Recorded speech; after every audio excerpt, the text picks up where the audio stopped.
Hold on. Laz, I forgot to tell you, there's a script I sent. We got to do a little skit before the show. Did you get the script yet? Where was it sent to? It should be in the group chat. Did you get the? Hang on. No, don't look. I'm just kidding. Just kidding. What is that noise? I'm not drunk enough for that, Gatr. Sorry. I had to do it. I couldn't resist. No. Poor Laz. What has he gotten himself into tonight? No, Laz is like the mastermind behind like how many podcasts? Not that many. All right. Come on, child. All right, Laz. Quiet over there. You got to admit it right here, man. I'm not recording anything. You are the GSR intern, aren't you? To the best of my ability, to the best of my knowledge, I have zero idea who GSR intern is or GSR intern 2.0. That sounds like a red statement. What do you think, Hazel? That sounds like BS to me. Is that the That sounds like a corporate, typical corporate answer there. Just like, yep, nope. You know what? I bet you Jay said, hey, if they ever ask you about GSR intern, here's a statement you're going to release.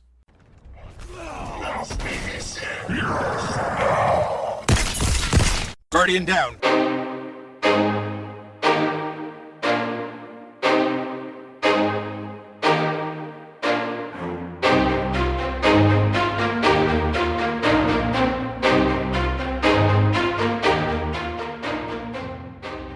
Hey, what's up, everybody? And welcome to episode 10 of Guardian Downcast. We're three dads that talk about anything in the Destiny universe. We also dabble a bit in other gaming and entertainment. I'm your host, the Gatr. And my co-hosts are here as well, Hazel and Easy. What's up, fellas? Hey, what's up, man? Hey-o. Wow, 10 episodes, guys. Man, it just seemed like we just did this a few weeks ago, doesn't it? Like days ago. Yeah. It just flies by, doesn't it? It's crazy. Well, speaking of a week ago, Easy and Hazel, anything you guys want to say about the pricing model for Destiny 2 Shadowkeep that you might have talked about last week? It's so confusing that I got it wrong. Yeah, Easy got it wrong for sure.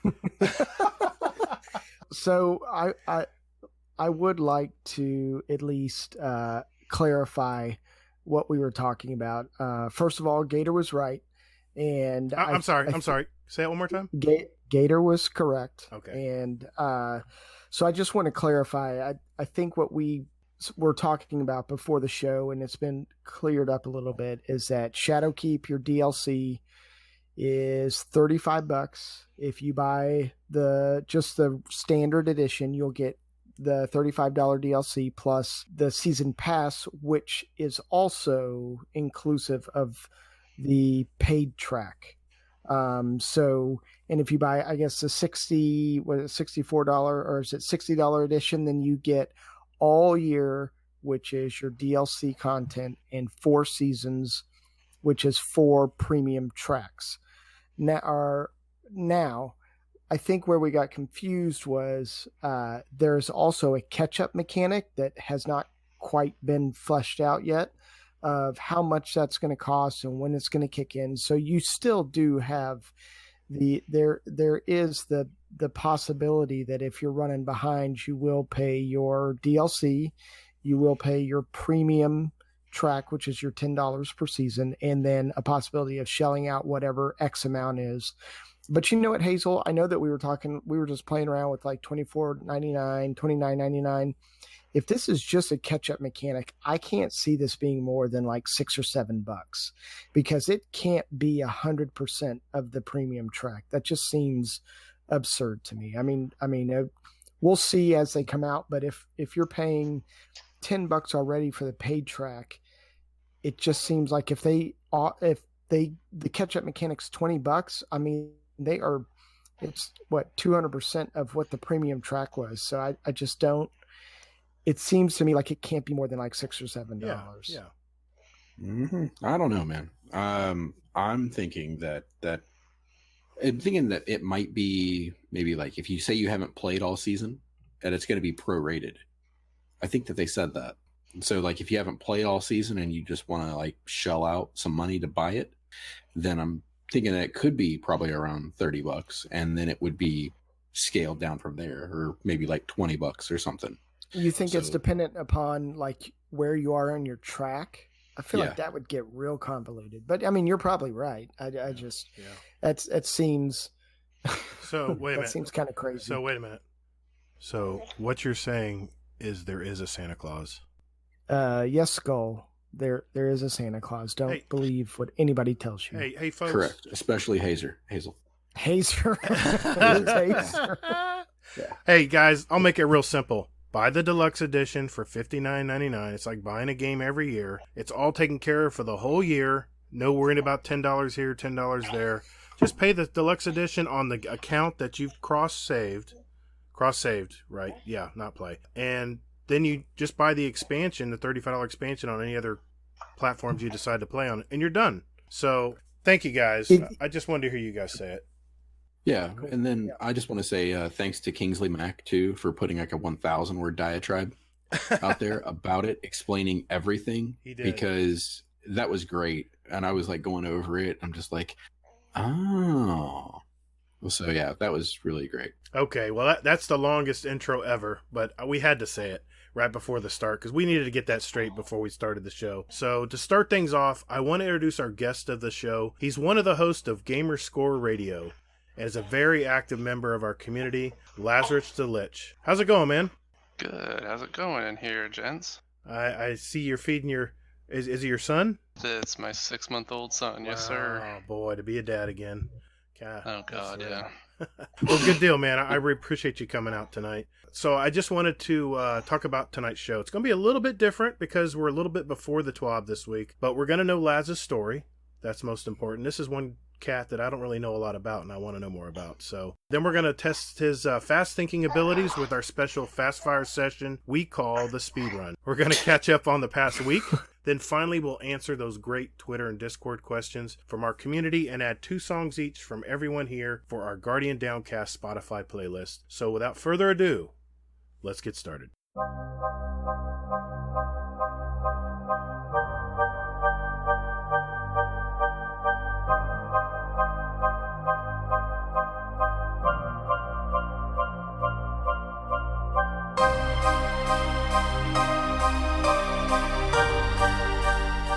All right. Let's find out what this Laz guy's all about, huh? Exactly. I Exactly. can speak for myself, son. Jesus. Oh, that's definitely going in the outtakes. Hey, tell us a little bit about yourself, Laz. What do you do? You know, what part of the country you from? That kind of stuff. So, first things, if you couldn't already tell, I am a dad, much like you 3 co-hosts in here. The voice you might occasionally hear in the besides mine is a 6-month-old son. We live here in New York. I've been up here since about 2011. Wife's lived here her entire life. About me, you've probably seen me around the Discords and on Twitter since... What was I think it was just after Rise of Iron for Destiny came out, I think is when I popped up in the various Discords to start off. Nice. So, what got you into gaming? Have you gamed your whole life, or how did you kick this hobby off? It was definitely from my younger days. Gaming was there as a constant. I'm the oldest of 4 boys, so when it came to gaming, we all eventually at some point had a low-budget PC in our room, yelling at each other across the rooms, like playing StarCraft, dropping curse words probably every 5 seconds. But before that, it was like the Super Nintendo days is when we really started getting into gaming. I think we had an Atari, but I can't remember any of the games we had on it. I was really young when we had that. So it was the Super Nintendo days that really started off the gaming kick. But what really kicked off the multiplayer and the community aspect of gaming was a little PC game called Medal of Honor Allied Assault. And the story and everything was fine. The gameplay was pretty good. It's a World War II shooter. but it was the multiplayer with their team deathmatch and objective style matches that got me into team play, community aspect side of things, like hearing voices on the other end of the headphones instead of just like game noise. And that was my high school days. So after that, I went to college, and internet in college is notoriously bad when you have thousands of people trying to log on at the same time. Right. It's like my work Wi-Fi. Oh yeah, exactly. It never ceases to amaze just how slow that stuff gets when you just throw more people into the pipeline there. Right. So internet gaming went away for a while, and didn't really kick back up until 2012. I had moved to New York at that point. A friend of mine was selling off an Xbox 360 for $60. I said, sure, fork it over. A system and 2 controllers. And kind of fiddled around with that for a while with just, I didn't even have Xbox Live. It was just like Minecraft and Halo single player. And when Destiny was announced, I think it was that 2014 is when I caught wind of that. Like, oh, that's Bungie. Oh, Bungie did Halo. I really liked that back in the PC days before the internet sucked at college. I liked it now on the 360. I'm going to look into this. And I simultaneously got an Xbox One and Destiny. I didn't play the alpha or beta, but I liked the trailers sold me on it. So I picked it up in an Xbox One, and I still game on that same Xbox One.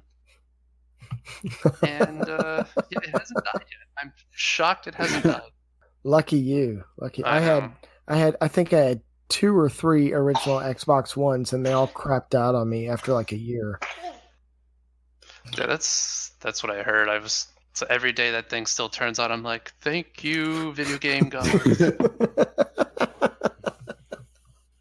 So you said Medal of Honor. Did you play the 2010 Medal of Honor that EA put out? I don't remember what it was, but it was like over in Afghanistan or whatever, and it had like a pretty nasty campaign. Did you play that one? I don't think I did. No, I showed an interest in it. I saw a trailer for it, and I was briefly interested, and then I don't remember why I didn't follow through on it. I think at that point, 2010, I don't think I was gaming too much at that point. That's didn't you say 2012? Yeah, okay, duh. No, it was still a fair question. Like, I was into the Medal of Honor series enough that it definitely caught my attention. I played, like, Pacific Assault was another one on the PC that came out, but wasn't as good as Allied. There was one other one that came out too, but yeah, at that point, 2010, I was 2 years. Yeah, I was 2 years out of college. Wasn't really doing much gaming because I was working a lot. So I think that was on the fringes of my interest, and then I kind of looked around at my gaming situation and went, it's probably not something to do right now. So, what's your favorite memory from Destiny? Let's see. Or Destiny 1 or 2? Well, I will definitely say the most memorable memory that I can remember is after months and months of doing the Ascendant challenges on a week-to-week basis, sitting there and vehemently complaining on Twitter about RNG in regards to items you needed for the Cursebreaker title. I was sitting there on the couch. I only needed the Ghost Shell from the Ascendant challenge to actually complete the badge that you needed for the Cursebreaker seal. Wife is sitting on the couch next to her with the laptop. Complete the challenge. I see it because I instinctively looked to the right of my screen, like, is it there? And it finally popped up, and I'm like, oh my god, I did it! And my wife just looks at me like, you did what? I'm like, oh, I could take like 15 minutes to explain this to you, or you could just revel in the fact I did something, and I accomplished something. She goes, oh, God. But that was my favorite memory in Destiny 2. I think in Destiny 2 and Destiny as well, because completing the raids was good as well. But this was like the first thing that I'd almost done almost completely solo. I definitely had help along the way. But hunting down all the eggs, hunting down all the Ahamkara bones, collecting all of the RNG items you needed for it. I had a sense of satisfaction when I saw that seal finally pop up. I felt great. Not great enough to spend $25 on the pin, mind you, from Bungie Rewards, but still felt good. Nice. Don't look at me with those judging eyes, son. You appreciate it too. Well, hey, Laz, what brought you to this community? So, one of the first Discords I had joined was for a podcast that sadly doesn't operate anymore, called the Cog Pod. It was just like a collection of gamers. They talk about everything gaming, and that was about a month or two before my daughter, who's 2 years old, was born. And I thought, you know what? I really need to find some like gaming stuff for like dads. There's got to be something out there. So I reached out to the CogPod Discord and I said, hey, do you guys know of any other podcasts that are focused on like dads and gaming? They said, yeah, we got one for you. It's called Dad Tales Podcast. Like, sweet, I'll look them up. So I looked them up and I caught a couple of their shows before JC Jesse and Rocker Dude went out to California for the... Yes, I know, I'm getting there. It's okay. I'm getting there. Before they went out to California for the D2 reveal. So I started listening to them, and through listening to Dad Tales, I got to know those guys. I got to know a lot of the other members of their Discord, like what eventually turned into AMP, what's turned into like Potato Thumbs, now you guys. It's really just... Dad Tales is kind of that nexus where everything kind of expanded, and that's how I've gotten to know all you guys, was through that community there. It reminds me of another community that kind of did the same thing, kind of splintered off. I mean, everyone still is together and talks to everybody, but it's like everyone kind of broke out and did their own thing a little bit. And it's all still part of the main community. But another one that reminds me, and there's a lot of podcasts that have come out of it too, is the Derp Clan, the Destiny Reset podcast. Yeah. I mean, I think Sin and Kingsley Mac come from there. But there's been other podcasts out there that have branched off from that original huge podcast as well. So, yeah, that makes perfect sense. It's like a little bomb just exploded and all these little subparticles just kind of went everywhere. And it's just, that's what our community is. It's just a bunch of discords, So. Oh, most certainly, yeah. So, how'd you get your gamer tag, Laz? Or is it what is the extended version of Laz, the proper pronunciation? So the very first version was Lazzrich. Then Lazzrich the Lich is the current Xbox gamer tag I go by. And then people just kind of started calling me Laz because I think they looked at the name and said, we don't have time to pronounce that. That's too long. Which I didn't mind either because it was kind of easier. So Lazzrich was actually... Because I'm terrible at coming up with names. I always second guess myself. I'll write it down on a piece of paper and go, that sounded great in my head, and now I'm looking at it going, oh, it's such garbage. Nope, scratch that out. But when we got our internet, my wife and I, at our first apartment in New York, we could name our service, basically. And I said, okay, well, what should we name this? So we decided to just name it half of my wife's maiden name and half of my last name. So Lazzrich was our internet. So when I finally got Xbox Live, I'm like, do I want to think of a whole nother name? No, I'll just use the same one from the network. Who cares?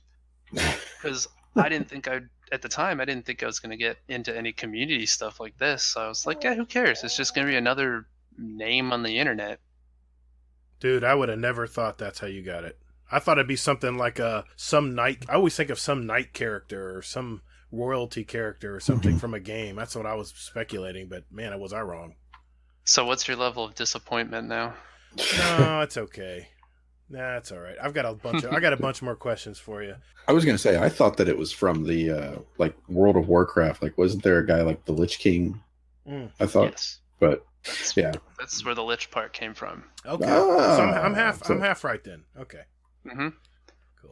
That was one where it was Lazzrich for several months, and then I forget which Discord it was in. I was probably tired because my first kiddo was a couple months old, so sleep doesn't exist. Mm-hmm.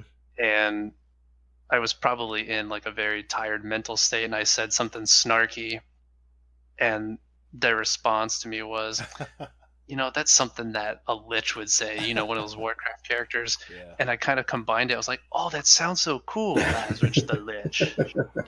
That is nice. Which worked out, though, because my the icon that I have, that it's also my Twitter logo, designed by Genius, who used to do the Destiny Addicts podcast.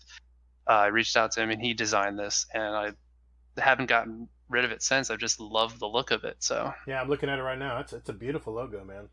Right now, believe it or not, the skull is based off of, like, he had me send a photo of my own face. Wow. And so that skull is basically my facial outline.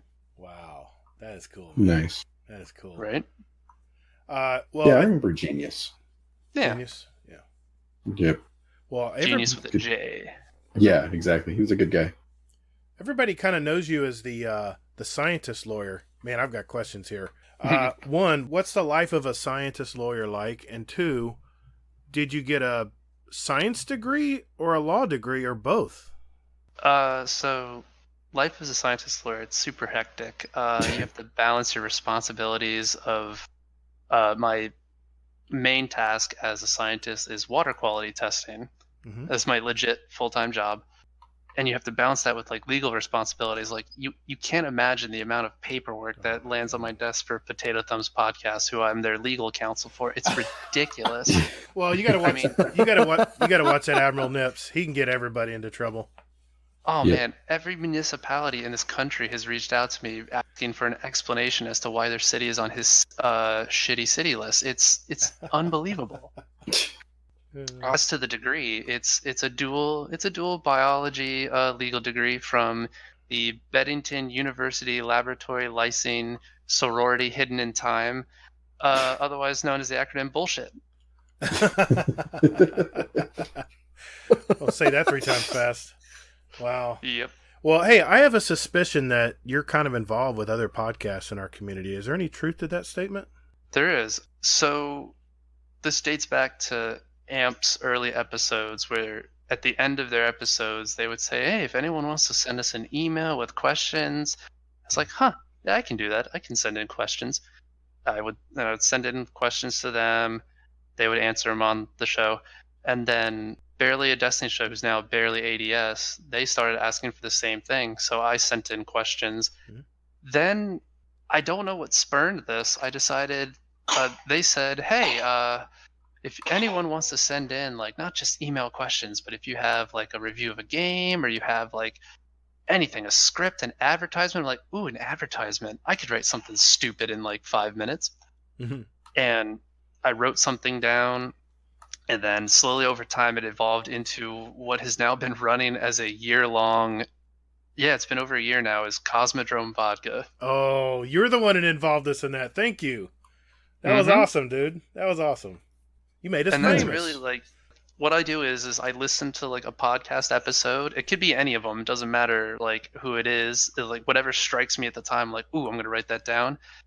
And it's literally like the week of, like, I send them a weekly ad, and it's almost always something that I've heard in one of the podcasts I was listening to.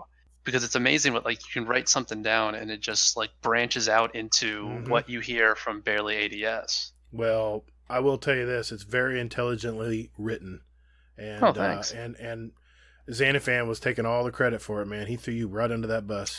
Freaking figures! I'm just kidding. I knew it. Hey, one other thing I wanted to mention. Well, I got a couple more questions, and if you guys have any other after this, let me know, and we'll ask them as well. What did you want to do when you were little, man? What did you want to do when you were going to grow up?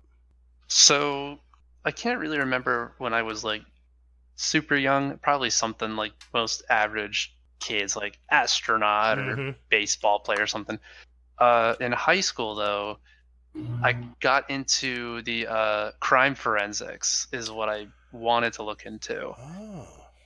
And I had every intention of doing that in college too, because really you just kind of follow the biology track and you can split off into specific classes later on in like your junior and senior year.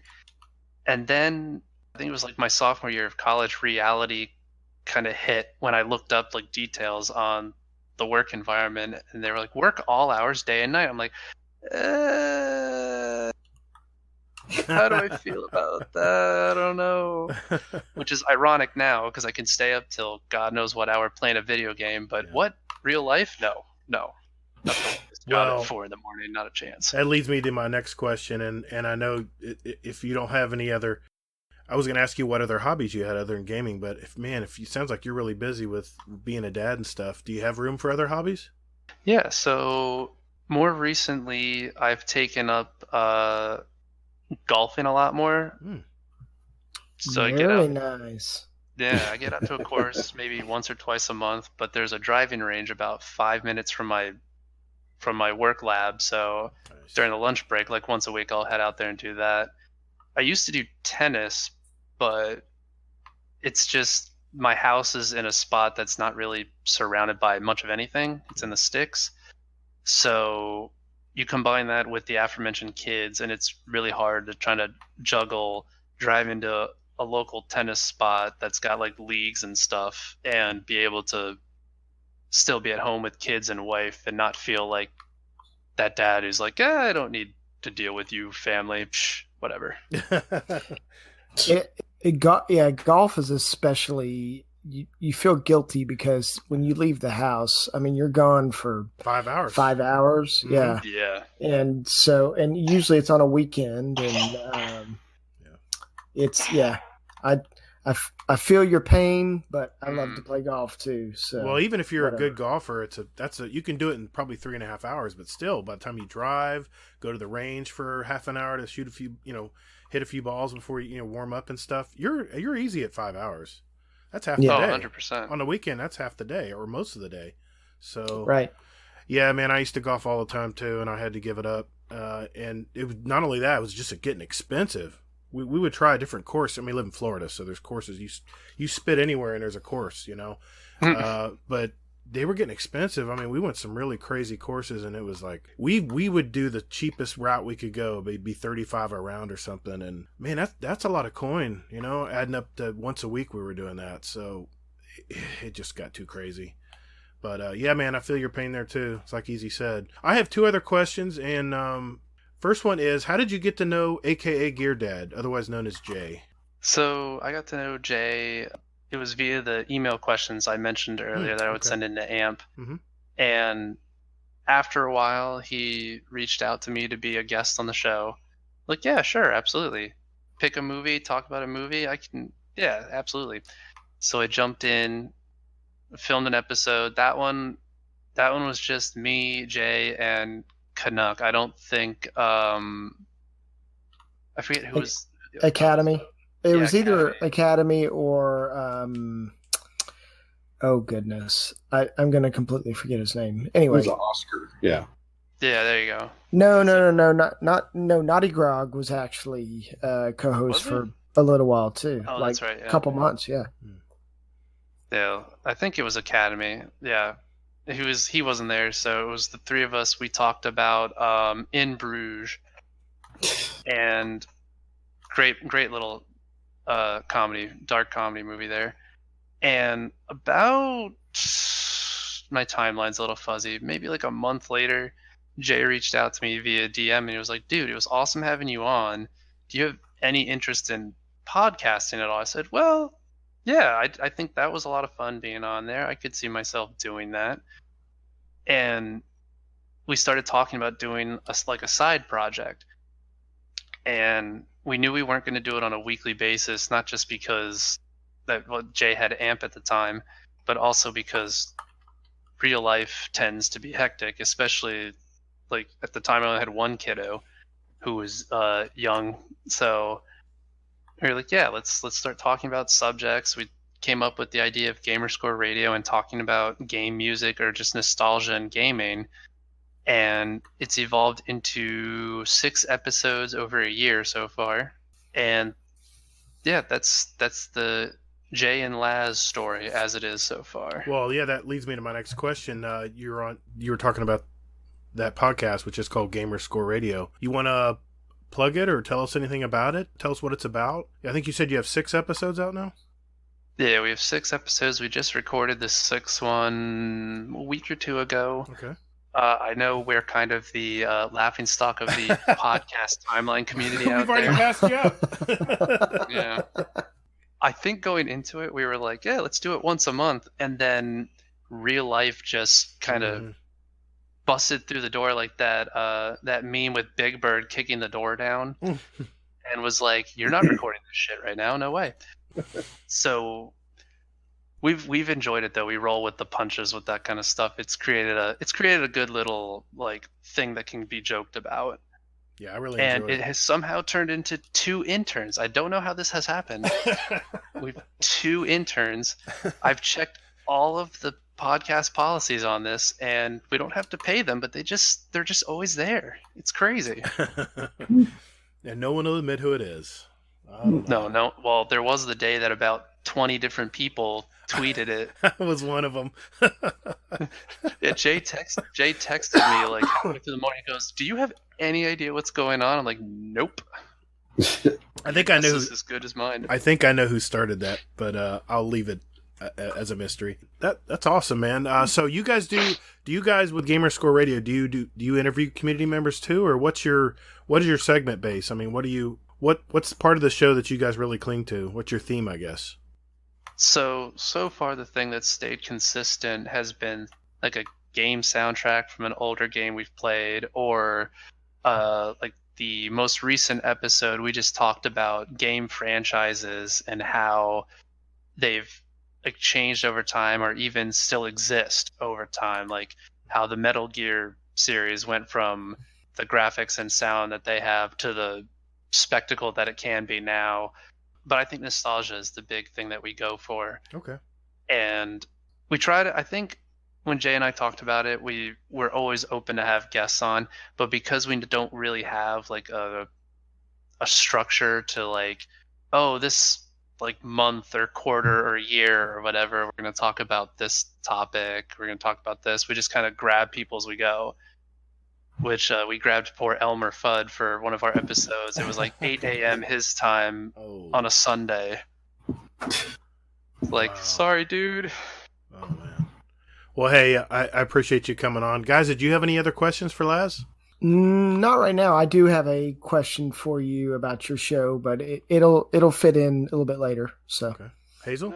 No, I'm good. No. All right. Well, hey, thanks for joining us, Laz. Hopefully you can stick around for our few more segments that we have in the show. And it sounds like your son's about falling asleep there. Can you hear his snoring at all? No, I know. I just had a feeling, being a dad, they hear your voice and it soothes them, especially if you're the one to feed them. So that's why I kind of figured that was going to happen.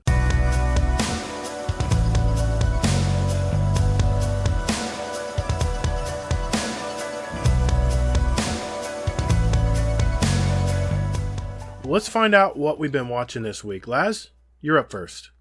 So the wife and I have been watching a show called Lucifer on Netflix. It was originally on Fox Network. It's on Netflix now. It's about the devil. He's British as well. I guess I didn't know that. No. He's a British accent. He does not want to run hell anymore, so he left his hellish confines and gone to Los Angeles, where he runs a nightclub. Then gets involved with the local police there and becomes a consultant for the police. Interest. That sounds very foxy. That sounds like a Fox show to me. Right? Which is weird that they canceled it. I wonder what the reasoning behind it was. There's a 5th and final season coming out soon, so looking forward to that. But we're only in season 2, so we've got time to catch up on that. Nice. Finished The Expanse. Excited for season 4 because that takes place on, I don't know, should I spoil? That's kind of a spoiler if you haven't seen The Expanse. I shouldn't say that. Let me ask this. Mm-hmm. What was your opinion of the last season so far? Up to the when does the 4th season come out? Do you know? I want to say it's December. Okay. November, okay. December. Yeah. Nice. Okay. What do you think? What do they have? 3 seasons so far. So what do you think up to the 3 seasons? What do you think so far? So as one of those types that read all the novels, I unfortunately went in with that mindset of, oh, what's going to come out of the novels and be in the show? What's going to change? Because when I first started reading like books and then started watching like the movie or the show, I'd be like, why would they change this? This is garbage.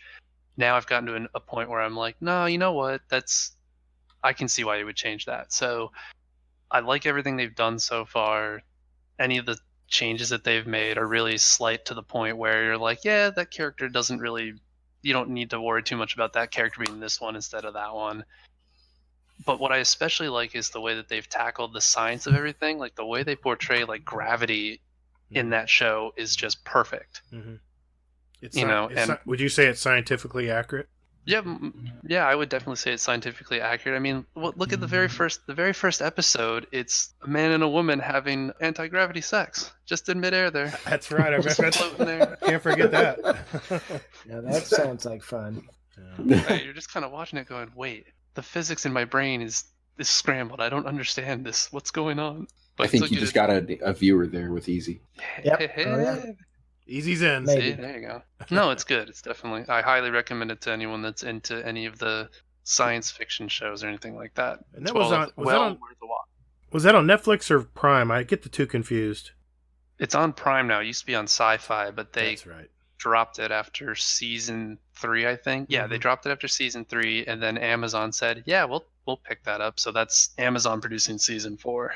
And it's very much like Destiny, don't you think? It's, you know, we're branching out from Earth like in Destiny, and we're going to Mars and other space stations in the sky. And I don't think they have a tower, so to speak, but it's very similar. Wouldn't you agree? Kind of like Destiny.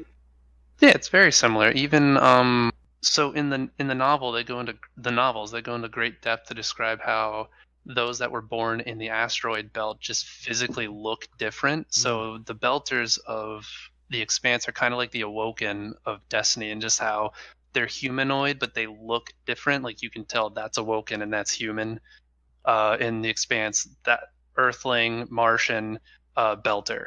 Yeah, they have like a permanent tattoo on their body, don't they? On their neck, or sometimes it's on their arm, and yeah, some of them do if they're part of the Outer Planets Alliance, which is kind of a not renegade, but they're like anti-Earth, anti-Mars, like leave us alone, let us govern ourselves. In other words, dead orbit. Yeah, there you go, the dead orbit. The Iraq Jalals of the Destiny world there. Well, anything else you've been watching this week? Unless you count God knows what Disney movies my child wants to watch. Right. Are you getting the Disney Plus come November? I think so, yeah. Because not just because of the stuff that my wife and I would watch, like any of the Marvel related stuff on there, but it's gonna have like the entire Disney collection, so yeah. Probably save ourselves the worry of having to explain to our poor 2-year-old, sorry, Netflix doesn't have this stuff anymore. Well, I think because of Star Wars, I'm in. I mean, I'm a big Star Wars geek. So. Yeah. Oh yeah. It's. I think we should do a full conversation about this one day. Absolutely. I think it's. Yeah. I'm. They're taking my money whether I like it or not. So they're going to own me for probably at least 2 years. So we'll see. I mean, and of course Marvel's going with them. So we'll have to see what comes by that way. But anything else, Laz? Nope. That's pretty much all we squeeze in these days. I hear you, man. I hear you. Hey, Easy, how about you? So we actually finished Carnival Row, and have you made it any further? Gatr, I was just going to mention I finished it as well. I'm curious to see what you have to say about it without spoiling it, of course. So the last 2 episodes, I think, carried the show. Yeah, I feel like it starts off okay. You know, it's intriguing. But like episode 3 through 6 or whatever is just garbage. It is not good. It's slow. The acting is just not very good. You know what? What's funny? You know what's funny? Easy. Was it Cara Delevingne? Is that her name? Cara Delevingne. Yeah, I'm telling you. I actually, once you pointed that out last week, I started looking closer when I was watching the next episodes. I was like, oh my god, she has no expression. I mean, it's like, what the hell? She looks like a little boy in this movie because she's got a short haircut. Yeah. And she's really a short person. I liked her. I liked her in that other movie. Valeria? Valeria. I just am a sucker Yeah. for space movies, but I'm sorry. Go ahead. Yeah, me Go too. ahead, Easy. No, so I was just gonna say the Orlando Bloom and her, that they're okay, but you know what? There are some other characters that are starting to carry the show for me. I think that that rich young girl and kind of the neighbor that moves in, I feel like that story's very interesting. Oh, yeah. I like that story. Mhm. And then there's one or two other plots that I'm somewhat interested in, but the last two shows, they throw so many twists and turns that you're like, you know what? Okay, this is a great jumping off point for next season if they can carry this momentum. So I think I'll go ahead and finish, or continue down that road if they decide to go ahead and extend it for another season. But I'm telling you, if you decide to do this, episode like 2 or 3 to 6, it's just not good at all. Just slow. So anyway, I mean, that's all I really watched. Hazel, what did you see? For me, it's pretty much just The Affair. That's been pretty much it for me. This is the final season for it, so I think we're like halfway through right now, and it's they're like screwing with everything that you like pretty much think that you know about the show. They're screwing with everything, even the intro credits. And I haven't the foggiest idea as to why they're doing that, but I'm looking forward to finding out. Okay. Yeah, and then that's pretty much been it. Yeah, we're on a short week here, so probably a lot of our shows haven't come around yet. We usually record on Thursdays, and it's Tuesday, so I know The Voice just started up, and I'm looking forward to that. Well, because it is a short week, I only saw one movie this week. I did see Ad Astra with Brad Pitt and Tommy Lee Jones. Oh, Ooh. what did you think? Nice. Okay. This was a rated PG-13 movie. Let's keep that in mind. It was 83% from critics, 42% on Rotten Tomatoes. Jay. Oh my goodness. That's for Jay. I'm trying to explain how I can rate this movie as an average moviegoer. I will say this. This is probably the best way to explain this movie. If you like 2001: A Space Odyssey, if you're old enough to know what that movie is, Skull, then you will like this movie. There's a lot of slow-moving parts to this movie, and the plot and story is average at best, I think. And to be honest, it's kind of fuzzy at the end. Tommy Lee Jones really doesn't appear much in this movie, except, as the dad of Brad Pitt. And Brad Pitt is mainly the meat potatoes of this story, and his relationship with his dad, how he left things unsettled. But that's all I'm going to say about it. If you love the appeal of space, it's very realistic and a beautiful movie. Think Gravity. So I'll leave it at that. So that's kind of, I think, why the explanation of the 42% from audience score. Because some people are expecting Star Wars and a bunch of action, and they're like, what is this shit? And then there's the other half of people that I think are like, they get it. It's a space science movie. How does it compare to the one with Matthew McConaughey? Interstellar. Is it similar to that, or is it? It has a lot of parallels to Interstellar, and what's the other one with the Martian? Yeah, The Martian. Martian. Yep. Yeah, the Martian, I would say, was probably a little more entertaining because it had some comedy mixed in with it. This was more of a serious movie. It didn't have a ton of comedy, and like I said, I don't want to give away too much, but if you like slow movies about space, you just like to envelop yourself into the world, into the space genre, and see all the beautiful special effects and stuff, then definitely go see it. Definitely get a sitter. Go bring your wife and go see it. But if you don't like that kind of stuff, you might want to wait till it comes out on Netflix. So I also watched a documentary on Netflix called The Great Hack, and it talks about the recent past events about Facebook and its collection of data. Overall, it was so focused on this one court case and this one aspect of it, kind of overtook the movie a little bit, but it was eye-opening, and it's definitely a watch. Definitely want to watch it if you have about an hour and a half to spend, on a documentary. I love documentaries, so I was in, and it's worth watching. And finally, I finished Carnival Row, like I said earlier, and the production value was so high it felt like a grand movie and not a TV show. I kind of figured the story out about 3/4 of the way through. On certain characters came to light. I'm not going to say any more here because I don't want to spoil it, but it's definitely worth a watch because, you know, it's on Prime. So if you have Prime already, it's definitely a nice series to jump into and not take too seriously. It's not a Game of Thrones, but it'll do for now, right? So that was pretty much it for me. Let's shift gears now. Let's go to what we're doing in gaming this week. Laz, we'll start with you, man.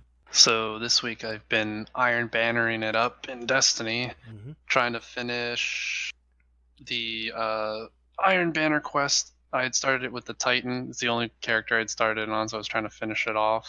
Mixed results, just like most of my PvP, highs, lows.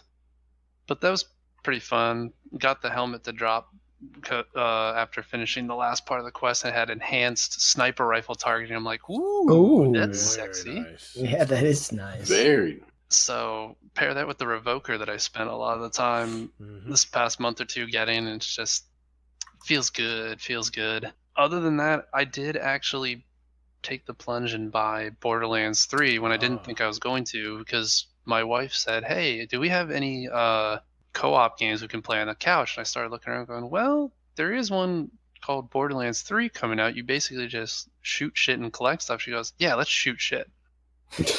I like her. Yeah. All right. So we've been playing that a little bit. But I actually just listened to your guys' episode with Flip today because I had time at work to listen. And I agree with pretty much everything you guys are talking about with the visuals and how you can't see these enemies unless you're scoped in on them. And when you split screen it, it gets even worse. Yeah. Like trying to figure out like where that firing, like those bullets are coming from. Did you like, did you move your brightness all the way up? Did you max your brightness out?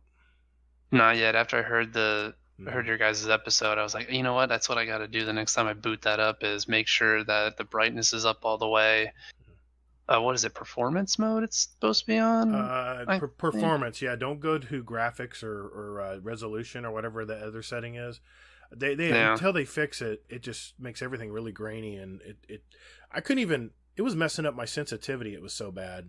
It was not crisp at all. I felt like I was playing a game from PS3. You know? Yeah, it's frustrating, man, when you can't see where their heads are, and it's bad enough you can't see these little guys coming at you, the big heads and stuff. It's just really weird. But yeah. Oh, did they have the little short dudes in this one too? Yeah. Mm-hmm. Yeah, they got that. That was in Borderlands 2 as well.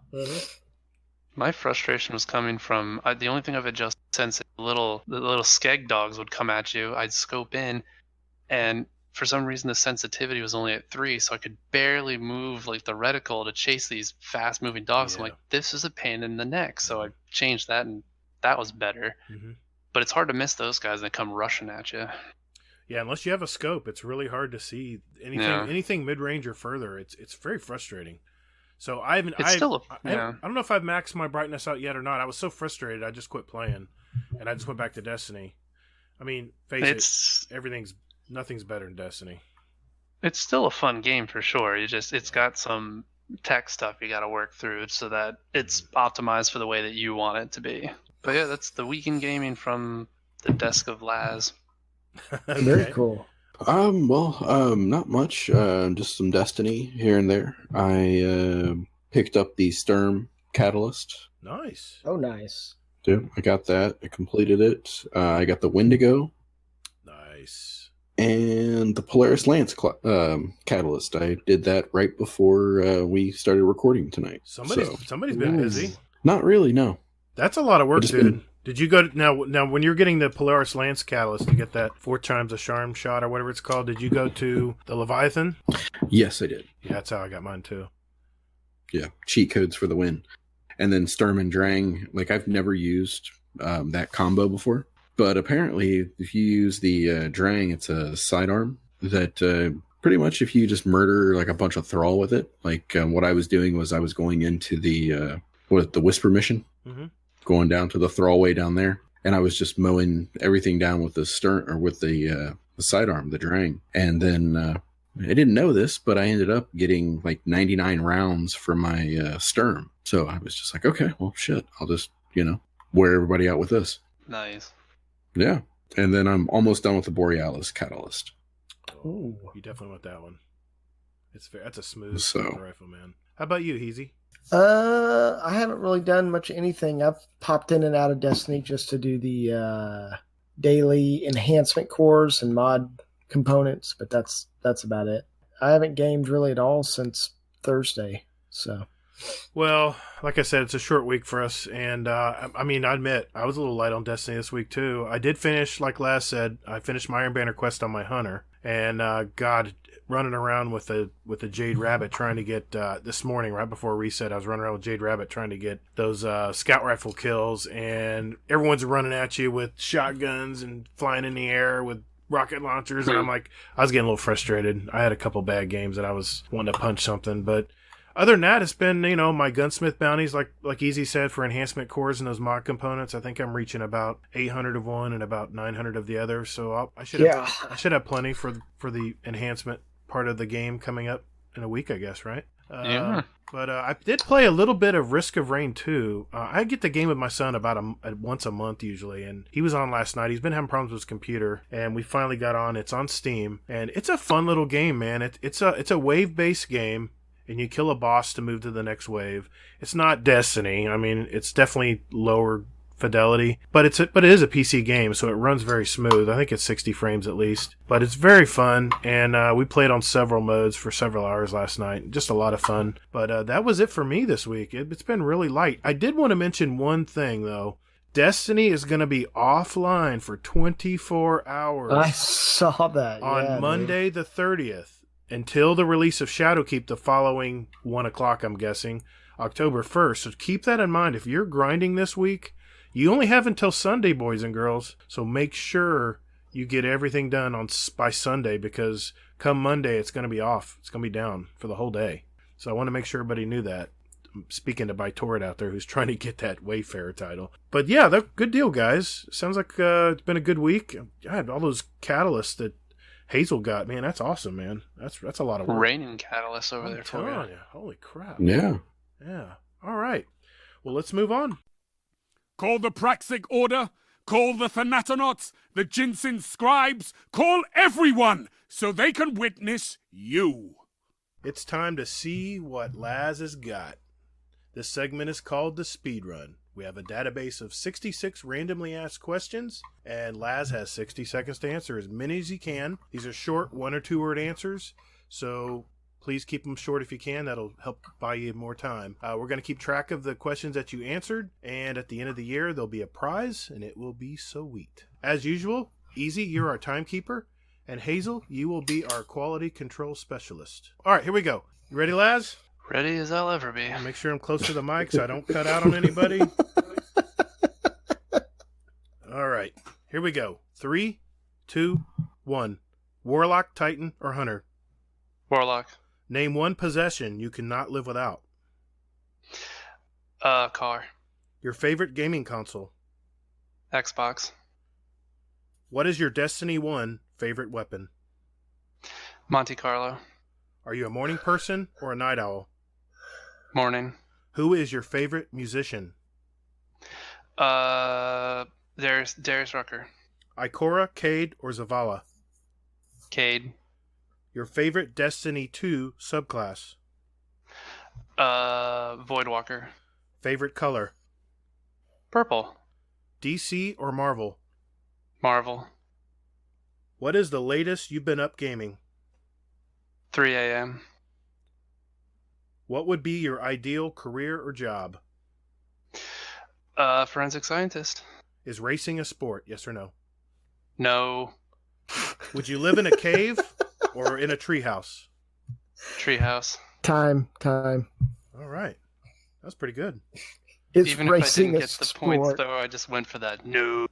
That's fine. It's fine. That was a great response. That was good. I love that. That was good. All right. Well, Hazel, what do you got? 14. 14. I'll take it. All right. I'll take it. That's Second place. that's Second very- place. Congratulations. That's very respectable. Thank you. Not bad. Not bad at all. All Very right. good. Well, good deal. We will put that on the board. And thanks, Laz. I appreciate you volunteering, us picking your brain as quickly as possible. It's good to know that I have decided to live in a treehouse and not a cave. I did not know prior to this. There you go. See, we're changing lives every day. All right. Well, thanks for giving that a go. All right, let's move on. Overtime. Let's do this. All right, it's Twitter and Discord time. Easy. What do you got? So we got some pretty good questions, even on a short week. The turnaround was excellent. So first of all, as always, I do like to start off by saying thank you for the community for sending in questions and giving us some fun stuff to talk about. And actually, this very first question, and this could be short-lived. This is from me to Laz. So in light of the very first Gamerscore radio, y'all talked about Zelda. Zelda was kind of like your, was it your first or second episode? I feel like it was your first episode, right? Where you talked about music from Zelda. That was 2. Episode 1 was Halo. Oh, okay, it was 2 then. So with that in mind, the Link's Awakening remaster is about to drop for Switch. And supposedly they redid that whole album from the original score. Have you listened to it, or did you play Link's Awakening back on the Game Boy? I do remember playing a little bit of it.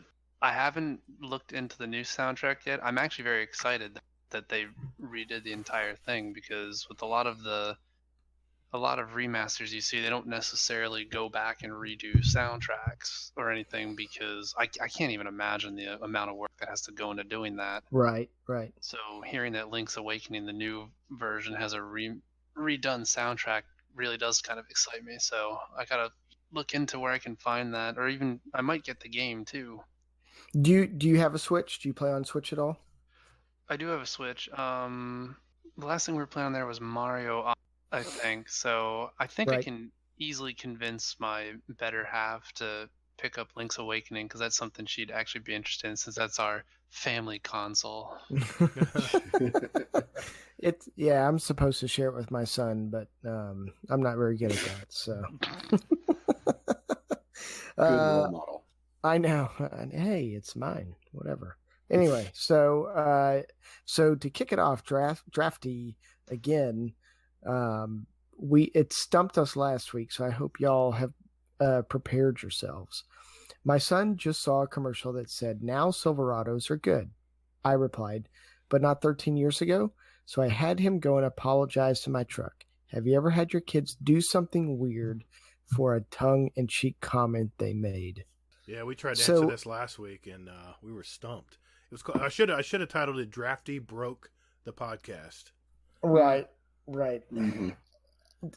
I do have something if you guys. Oh, yes. Yeah, go ahead. Thank you. No. Thank you for saving us. Okay. Yep. So I don't have anything that something weird that I've made my kid do, because she's only 2, so it's kind of limits what you can do and them understand that it's for something that they said. But I'm gonna hold this over until she gets older. So she watched the Mulan movie recently, and she's very good at parroting. So I told her to go do something. I think it was like brush her teeth the other day, and she goes, and she quoted the movie exactly. She goes, "I grow tired of your arrogance, Daddy. Bow to me." And I just looked at her and was like, "What? What is this coming out of my 2-year-old's mouth?" And I talked to my wife about it. She goes, "We can't really punish her because she's not going to understand what's going on. So I'm going to take this drafty bit, and like 10 years from now, I'm going to make her do something weird, and she's be like, I don't remember saying that." Like, well, that's too bad. You're going to suffer the consequences now. Oh, man. That's awesome.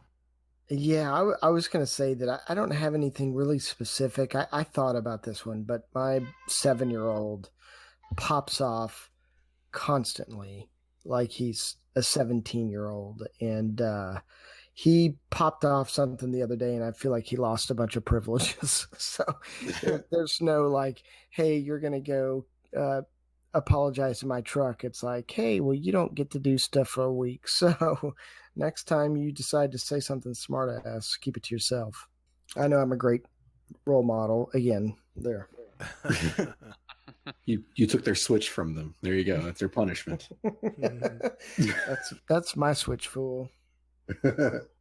Yeah, I really don't have anything with this one, unfortunately. Still, my daughter is 4 and she's just mouthy as shit.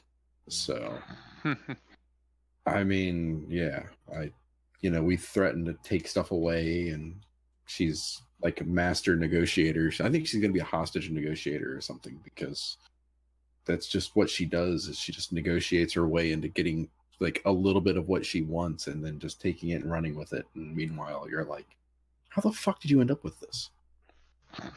But yeah, and so my kids are so old. If they did say something years ago, my old memory, I wouldn't have remembered. So I'm gonna exempt myself from this question. So next one, Uncle Scum Death. Do aliens exist in Area 51? Unpopular answer probably here, but I would say no. Independence Day, the movie said they do, so I guess if you see it in a movie theater, it must be true. 100%. I would agree. Oh God. Yeah, I'll just say I agree there. I don't know why to answer that. No, I don't know. I mean, did they storm Area 51 like they said they were going to do? Or was that just a big hoax? I think some people showed up. I think only one person got arrested, though. I think there were 20 people. I want to say somebody got arrested because they like urinated on the 51 sign or something like that. I don't remember. There we go. Quality American right there. So next question is from Uncle Scum Death, specifically for Gatr. What Gixxer did you have? What year? And what's the fastest you went on it? I've done 130 and I shat in my leathers.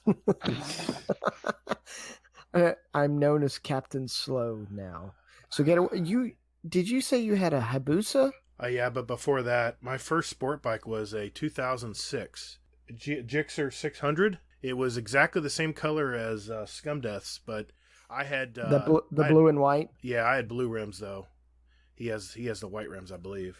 It was a gorgeous bike. It just felt like I was a big gorilla on it. I'm such a big guy. It was just too small a bike for me, and I realized it was time to move to something else. And then my motorcycle antics started from there. Nice. And follow-up question from Scum Death: if money was not an option, which motorbike would you buy? Planting a little bug in my ear there, Uncle Scum Death. There's 2 bikes that I really want, and I'm debating on each one. I'm a big Ducati fan. I've always wanted a Ducati because I like the big V twins in sport bikes. They're so smooth. It goes back to my Rotax that I had, my Buell Rotax.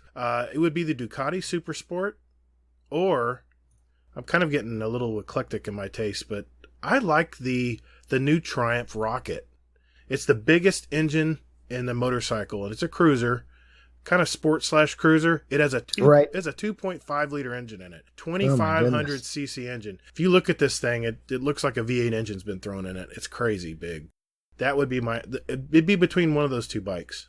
So I took motorcycle classes, and I was very close to buying a motorcycle, but it just didn't work out. But I've always liked the Sportster, the 1200cc Sportster lows. Used to have one. Yeah, I am a short individual, so I like the low seat, and I just felt comfortable on it, and it's a gorgeous bike. I mean, I know it's not the fanciest Harley out there, but it's a sharp looking bike, and I feel like it's good looking for sure. Sportster Standard 1200 was my very first bike, my very first motorcycle.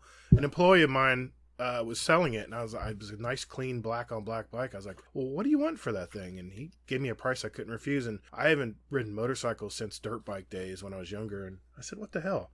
It'd be fun to just buzz around town in it. And the rest is history. Either Laz or Hazel have any kind of contribution to, if you could buy a motorcycle, what would you buy?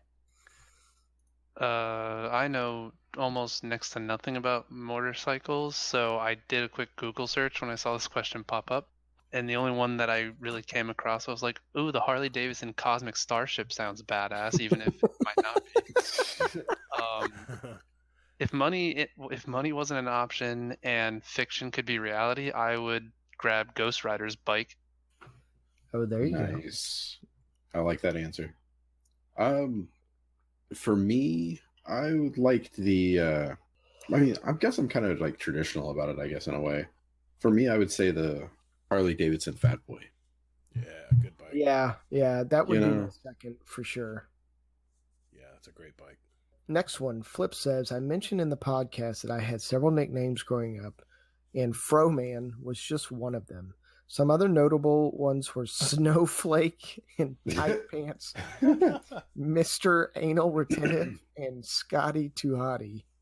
Did you guys have nicknames growing up, and how did you get them? So when I was a child, my mother ended up marrying my stepdad, who ended up raising me. He called me Tigger from Winnie the Pooh because he said I bounced around the house all day long, and he could not understand how I had so much energy. So that was my nickname up until, for a while. And then my high school buddies call me Awe, AWE, and it's just been shortened down over time from my last name, and it just has just trickled into AWE. So that's kind of my name. Okay. A nickname that I had growing up was Stormin' Norman. So yeah, that's my first name is Norm. So everybody just was like, "Hey, Stormin' Norman," and everybody who says it to me like makes it sound like it's like the most original thing ever. And it's like, yeah, no, there was a guy in Desert Storm. Yeah, I was there. Yes. Moving on. Next. Laz? Andrew, what about you? I really don't have any great nicknames. I was called Toad a lot because my name is Todd. And when I was a little kid, people would call me Toad just to piss me off. And my sister always called me Toddles. I like that. That is your new name, Toddles. Oh, shit. I can hear Hazel's pen writing that down. Oh my god, what have I done? Yeah. Yeah. I have a notebook too, Easy. Oh, damn. What about you, Laz? I had two growing up. So the first, my dad called me Shemp because during my late middle school and high school years, I had the same haircut as Shemp from the Three Stooges. Mm-hmm. It was pretty bad. I look back at pictures and go, oof, idiot. The second one I had was mostly during middle school because kids can be real jerks. I was Big Ears because my ears stick out a little bit further. They're pretty prominent. It doesn't bother me anymore, but when you're a kid in middle school, that's kind of harsh. Kids looking at me like, look at those big ears. That's why I was always a fan of the movie Dumbo. Good nicknames. Hey, Hazel, write that down. Nice. Yeah. Okay, Toddles. Yeah. It's a long way from Gatr. Holy shit. Oh boy. Okay. So to round off a trifecta, Uncle Scumdeath asks, "What's your favorite national anthem?" I hate England's, Wales, and Russia have the most stirring anthems. There's only one for me. Brings me to tears every time I hear it, and that's the Star Spangled Banner. Oh yeah. Mm-hmm. I think almost every national anthem in South America has a ton of instruments, a ton of singing. Like there's just so much that goes into it. They have a lot of passion, and I mean I hear them mainly because I'm a huge soccer fan, and just every single anthem from South America, it just seems like they're all just belting it out, and there's just so much passion. And then you watch the U.S. national anthem. Not that I don't like it, I love it, but the guys just sit there and they don't even put their hand over their heart anymore. Half of them don't even stand up. Don't get me started on that part. Anyway, yeah, I will move on from that. Well, if you watch the Olympics, any of the Olympics, when they do the podiums, it's always a competition. Okay, what's this country's going to sound like? Okay, yeah, that's all right. Mm-hmm. All right. What about this next one? Ooh, that's a good one. Do you guys feel that way when you watch the Olympics? Mm-hmm. Yeah. I mean, I agree with Scum, though. I do think that the Russian national anthem is pretty badass. Yeah. It makes you feel like all depressed and sulky and makes you want vodka. So yeah. Yeah. I have a recommendation of a brand for you if you really want a vodka there. Fun fact about Russia and vodka. In the wintertime, instead of windshield wiper fluid, they put vodka in their windshield wiper fluid because it's cheaper and it works better. Really? Yep. Good to know. There we go. Must be really cheap in Russia to buy vodka. Oh, yeah. For sure. Did Laz get to answer that question? I had to do some searching because I wasn't too familiar, but I actually found out that Switzerland's national anthem actually has different lyrics for each of the country's 4 languages: French, German, Italian, and Romanish. I thought that was pretty cool. Wow. Yeah. I don't think I knew that. That is cool. I did. Yeah. That's a fun fact. There you go. That is. So Skulls is our next culprit here. How do you read? I don't know, Skull. How do you read? Now, how do you read a couple chapters of a book a day or the entire book? No stopping. I'm the latter. It's why I don't read much anymore, because it's practically a drug and I can't stop until it's done. Do y'all read books? And if you do, kind of how do you go about it? What's your frequency of intake? Couple chapters at a time, I think. That's the way I handle it. Little Kindle there. Couple chapters, couple days a week. Yeah, I'm the same. Couple chapters at a time. I think I've only read one book in one sitting, and that was just once in my life. And aside from that, it's just been, chapter here, chapter there kind of thing.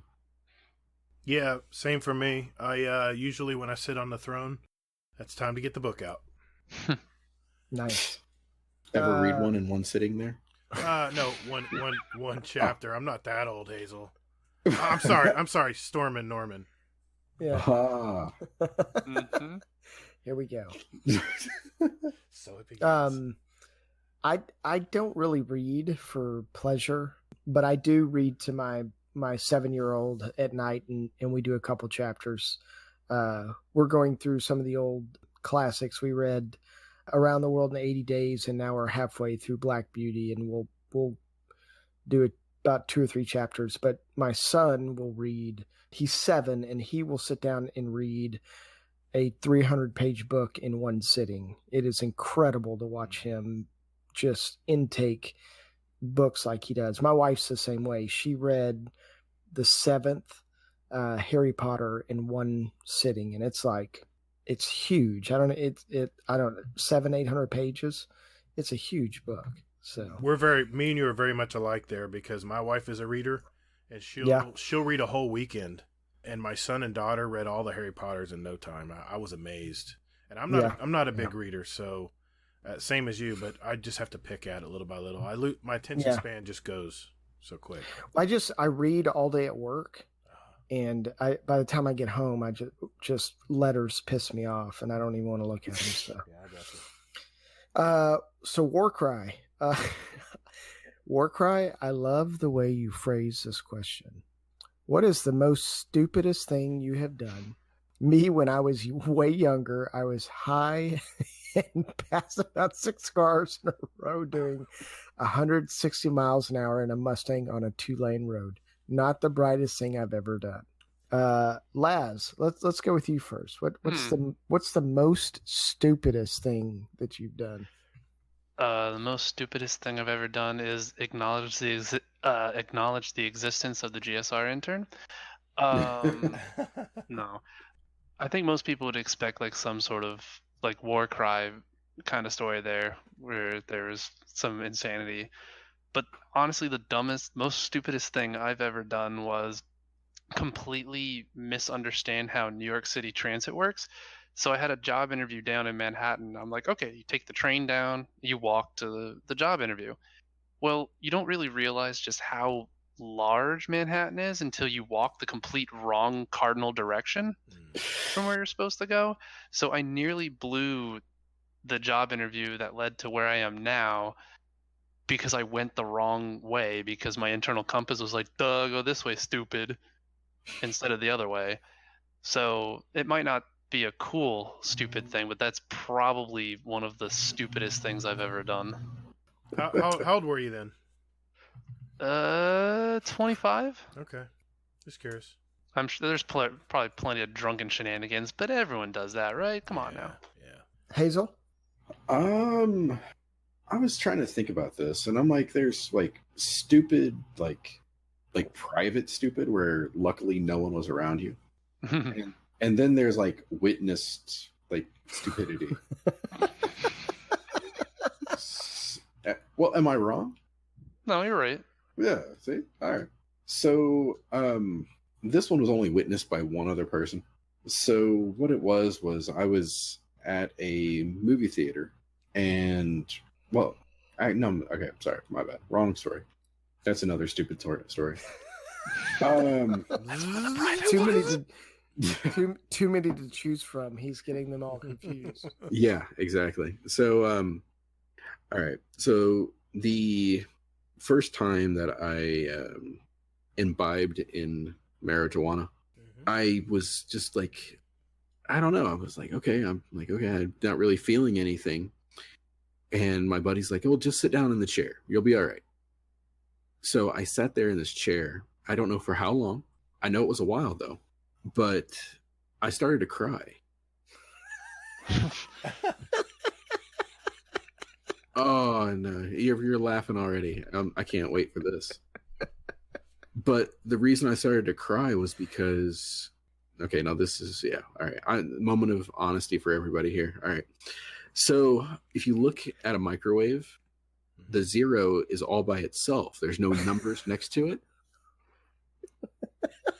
And I felt so bad that 0 was alone. Wow. I may need to get your number after this. So Yeah, I want to know where you. Yeah. That sounds excellent. Oh, jeez. Yeah. God, Hazel.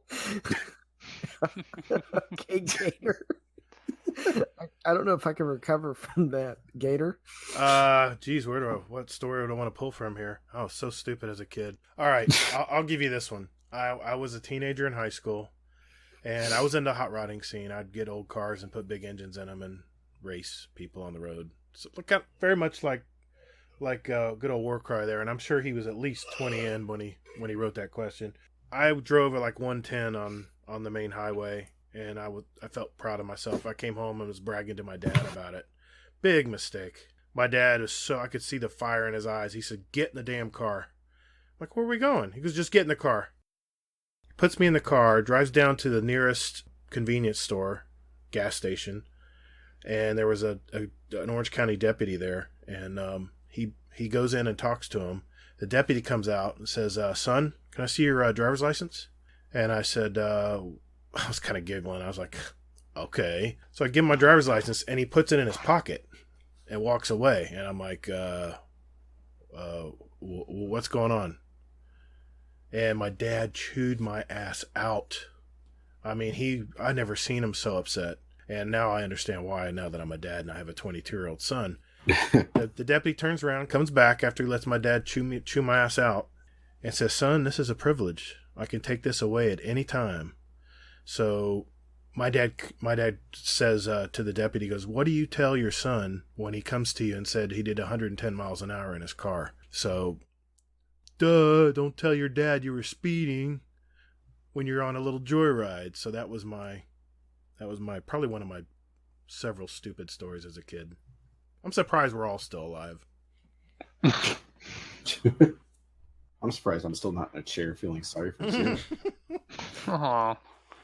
Oh, it sounds like you're gonna make Laz cry. Poor 0. Laz right now just looked at his keyboard and goes, 0 is all by itself. 0 actually takes up a huge amount of space in my number pad here. I think its ego is fine. I don't feel bad for 0. To each their own. So, no, I've had a lot of stupid stuff, but actually the dumbest thing I've probably done is did not take college serious and flunk out my first year. And it took a very long time to recuperate and get get myself back in school to graduate. So I think we've all been there, man. I think we've all been yeah. Mhm. Yeah. Next one, Chubby Wizard says, including Shadowkeep, which DLC have you been most excited for in Destiny? Mine would have to be Rise of Iron. I love the way the armor and the guns look. That gear is still my overall favorite in Destiny. Thanks. I think the most excited I've ever been for a DLC was Rise of Iron. It may have just been the timing, but yeah, that was probably my favorite time, was waiting for that. And then I sat in a queue for like 3 hours. I woke up early. You couldn't even get in. What about you guys? For me, it was Forsaken because Bungie decided to take a chance. They showed us a trailer where they, spoiler alert, offed one of the major characters, and that was the turning point. I watched that and I went, they mean business, this Bungie company here. I'm excited for this. They're willing to take a chance to like piss off all the people that loved Cade so much like that. Like, I got to see what this is all about. Yeah. Plus, eventually, yeah, the Dreaming City was cool, but we didn't know that at the time. Yeah. Right. Yeah, I second that.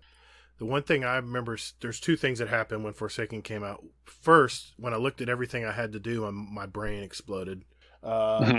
But first thing I did notice is Bungie was taking the hardcore players seriously. They were like, okay, hardcore players, we gave you the easy, casual game in the first year, in the first half of the year, and I know we heard you. Now, let's play. So that was it for me. Yeah. For me, I had to go with Rise of Iron as well, just because of... Anybody remember the Destiny fashion show? Mm-hmm.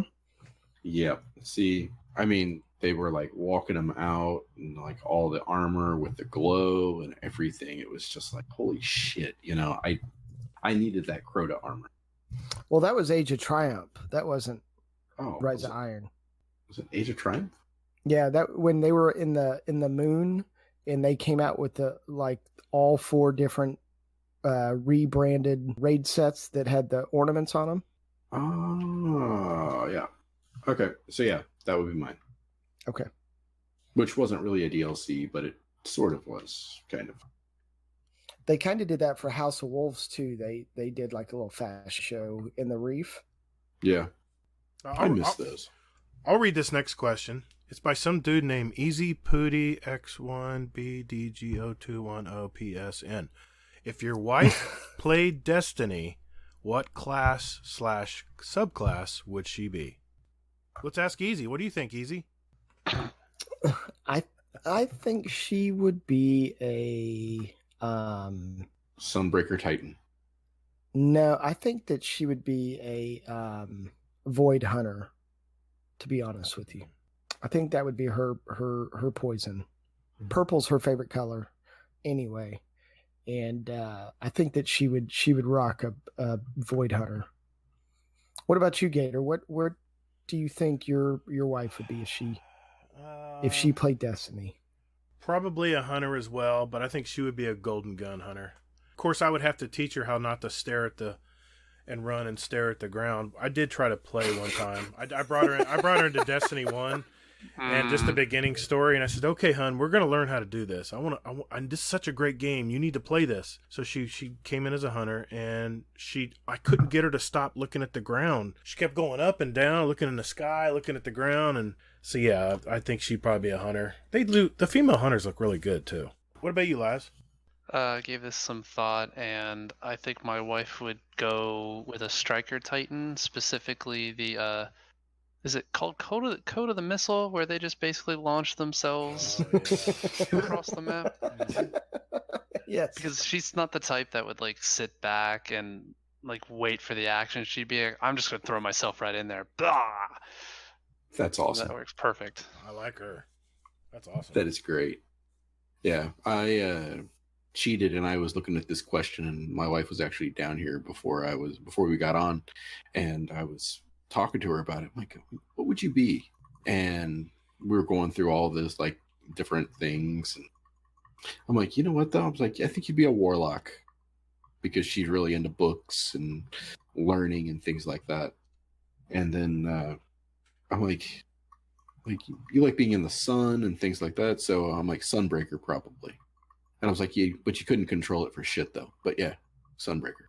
Wow. Or not Sunbreaker, but Dawnblade. I mean. Yeah. Oh, right. So, Scrappy asks, what do you all do for a morning routine? Currently, I wake up, roll out of bed, and head to work. I feel like it ruins the rest of my day. Dude, it's the same thing. I roll out of bed, I make my coffee, I take a shower, I get dressed, and sometimes I take my 3-year-old to school, sometimes I don't, just depending on how busy my wife and I are. Gatr, you probably have the most unique out of all of us since you are I'll go last. Business owner. Okay. I'll go last because I don't want to piss everybody off. Let me hear what Laz has to say. What do you got to say, Laz? So I wake up 5:30, get myself prepped as well as I can before one of the 2 kids maybe wakes up. Usually get them prepped for daycare. I am the morning drop-off person. Then I drive to work. That's basically the morning routine there. Sometimes the wife drives them in if she has an early or a late meeting or something so she can see the kiddos, but otherwise it's rolling off to the daycare. Hazel? So for me, the plan is basically I wake up maybe around 6:30ish, and then my wife is up at 6:15, probably something like that. She does her morning stuff, and then I get into the bathroom after her. I will go ahead and pretty much wake up my daughter, and I mean, I get her up, get her dressed, and then come down. My wife, the good soul, amazing, whatever wife that she is, she will actually like do our lunches and everything like that. Thank God, because if it were up to me, we'd never eat. And then after that, it's just taking my daughter to the sitter and going to work. I remember those days. Now, let me preface this by saying that I don't have little kids to take to school in the morning. And yes, I am my own boss. Let the hate mail flow. Okay, I roll out of bed. I got my shorts and t-shirt and everything. I hop on the treadmill. I run for 30 minutes. I get out, get a shower. I then go to, and I'm drinking water, of course, when I'm doing that. I go make oatmeal and eggs. Go take it to my office. Usually watch like a 30-minute show. Then I will go get my coffee. I'll play about 30 minutes of Destiny. Handle a couple emails and calls. Say hello to everybody in the Discord. I'm out the door. And what do you usually knock out in the morning? You do just like your dailies, just your easy stuff? Yeah. I collect all the gun bounties if I didn't do it the day before because it resets at 1 o'clock every day. Usually I'll finish any gunsmith bounties I haven't done, or if I need to run and go do it's something. It's got to be quick. I can't get into anything deep, so it's mainly just scouting materials for the day, or running maybe a forge, finish a forge weapon or something. But it's usually 30 minutes max. I don't have all the time in the world, but I do need to get. There's a certain hard out that I'm out the door. And I can set my own schedule, and I usually work till late, so that's where I make up for it. Cool, man. So we still have some questions, so I'm going to try to do a little double time here. Okay.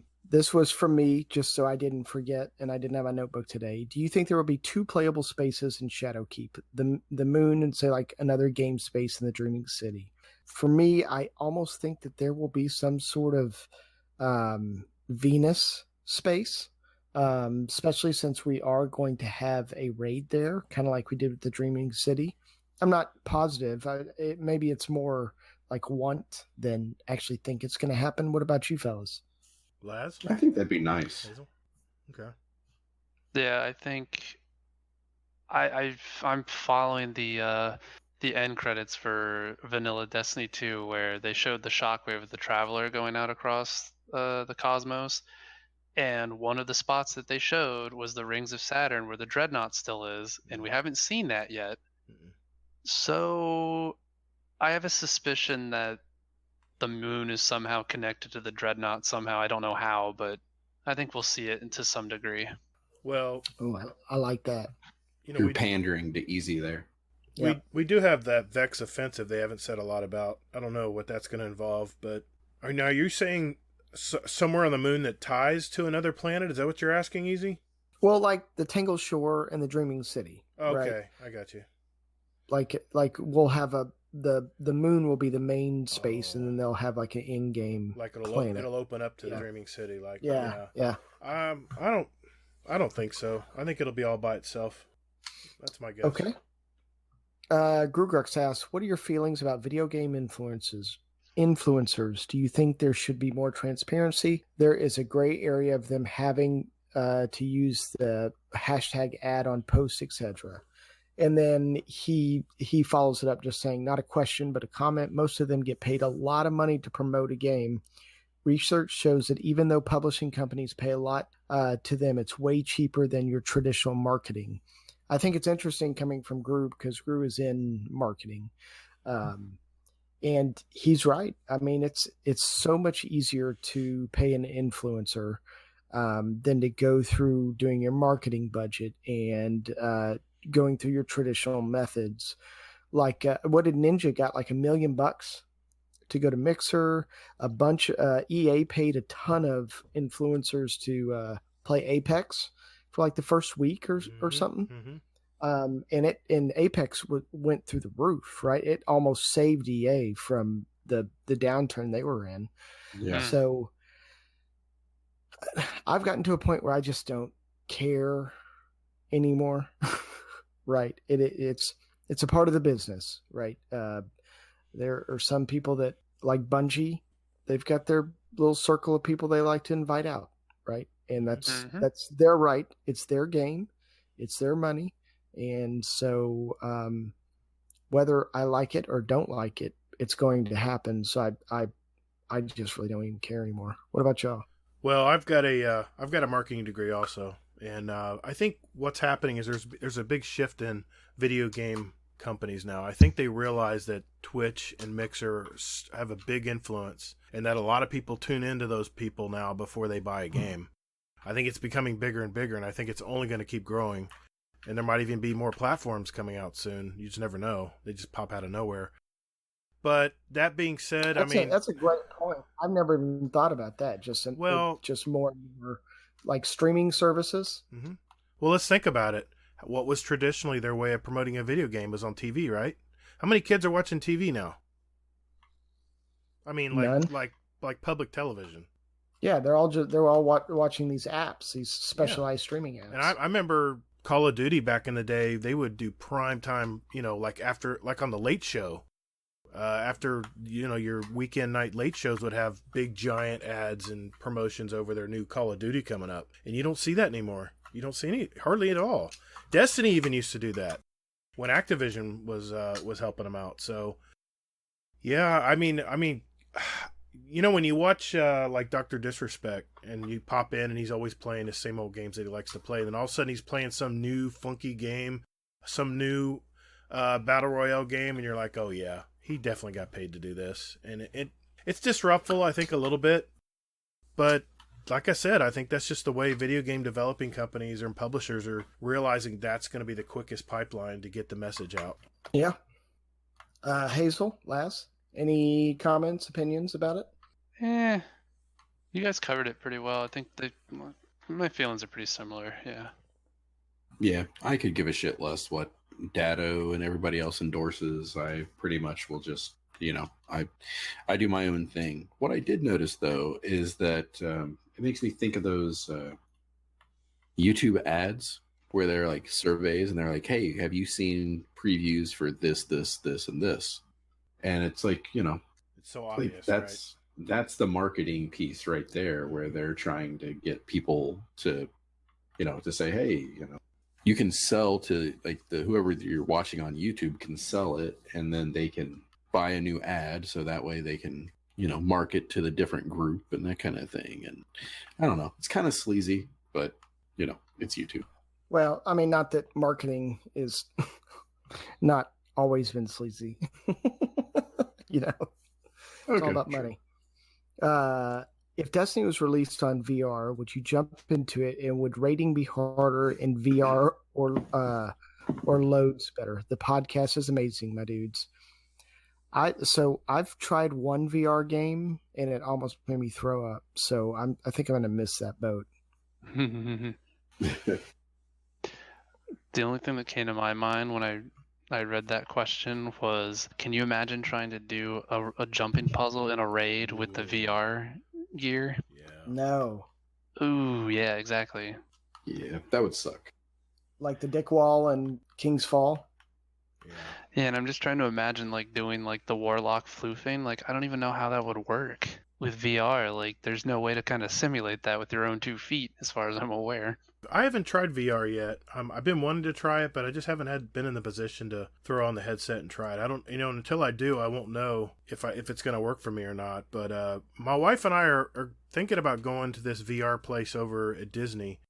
It's one of the side little villages that Disney has out here called Disney Springs, and they have a VR based thing called the Void. I think it's called the Void, and we're thinking about trying it because it's a little pricey, but from what I've heard from like Mark Turcott from the Enthusiast Life, he mentioned that he did it and it was a lot of fun. It had a Star Wars one, which I'm already in. But yeah, that was a good question, Uncle Scumdeath. Thanks for that.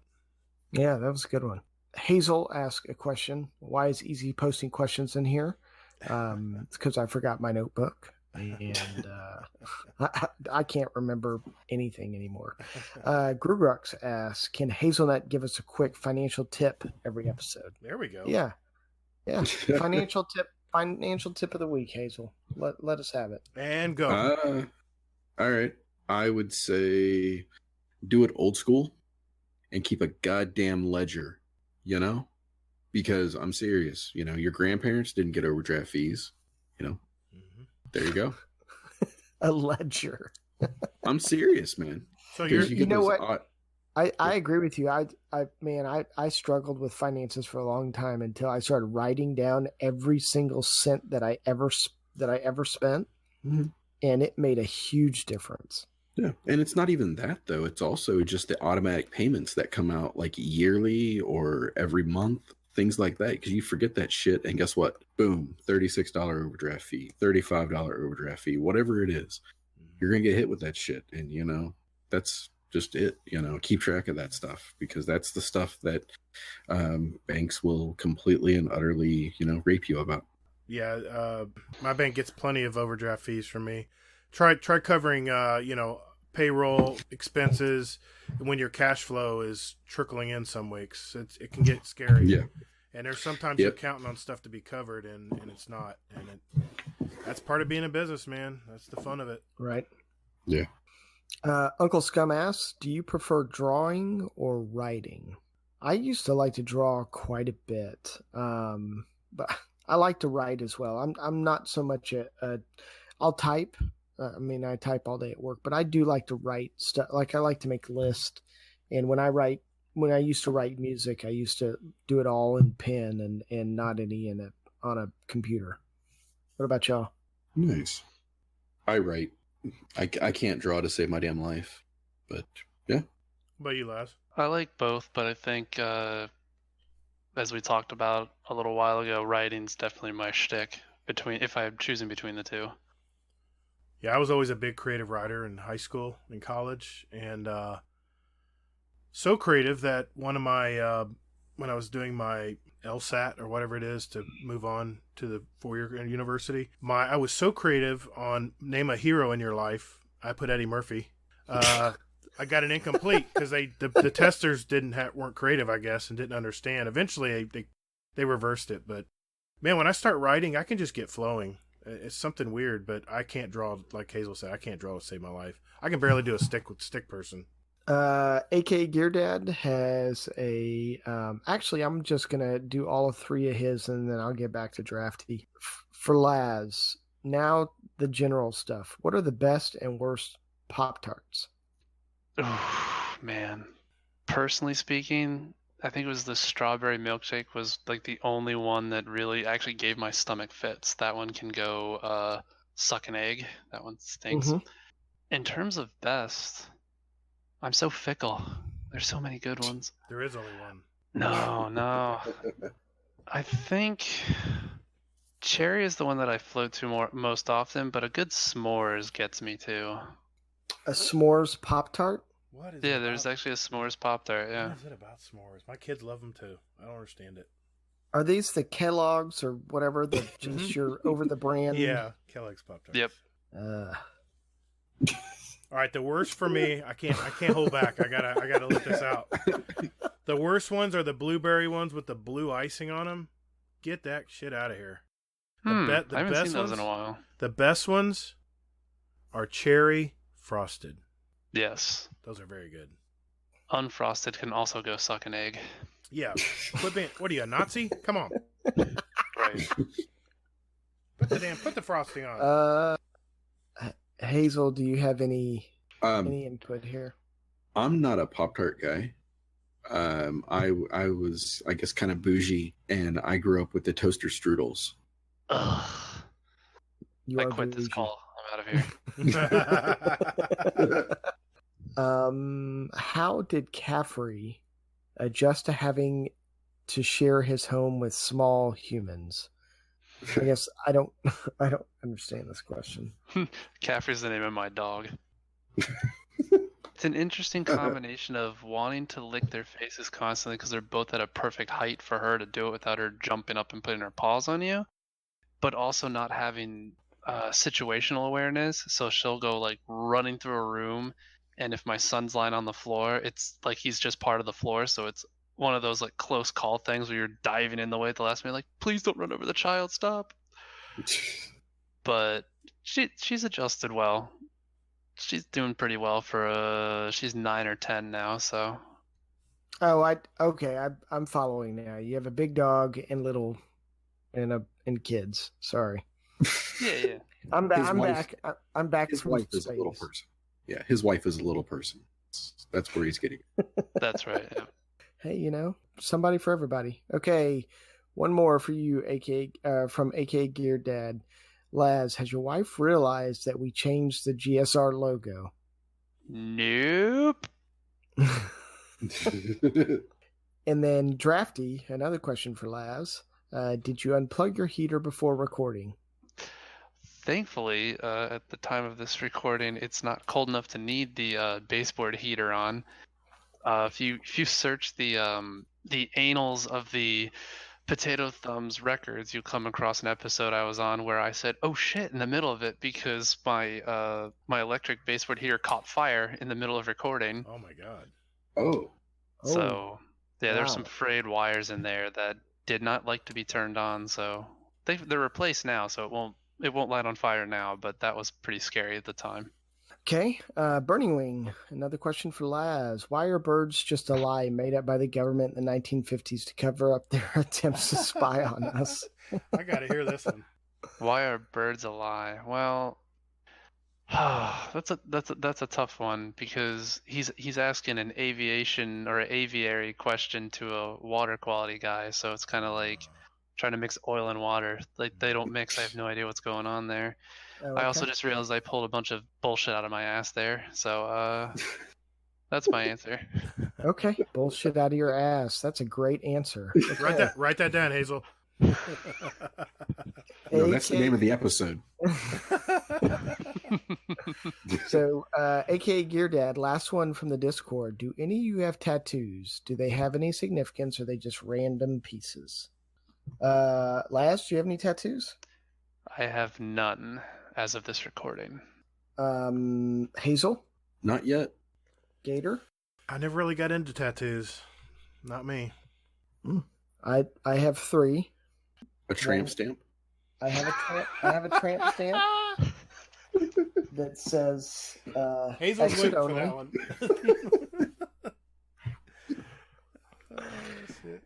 Yeah, I have a tramp stamp. I have a butterfly on my ankle, and I have My God, fucking crying. Oh man. I won't answer that. That's fine. It's personal. What? I get it. Give us one. It's Well, not so personal. I have 3. I just have one on my shoulder that I let an art student. I went to a artsy fartsy Oh, okay. college. I let an art student practice, and then I have one that says patience, and then I have another one that is it's from the Bible. So We do have one more question from Twitter, and it's from AKA Gear Dad. This is for Laz. Laz, do you keep hand sanitizer next to your PC for the off chance that you may need to change a diaper mid-podcast?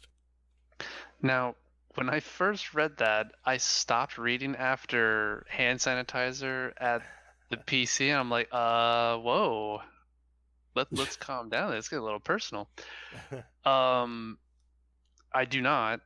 And he's referencing one of our GSR episodes. It was the Sunday morning one with Fudd, where to make it easier on my wife to not have both kids running around trying to corral them, I had my son with me.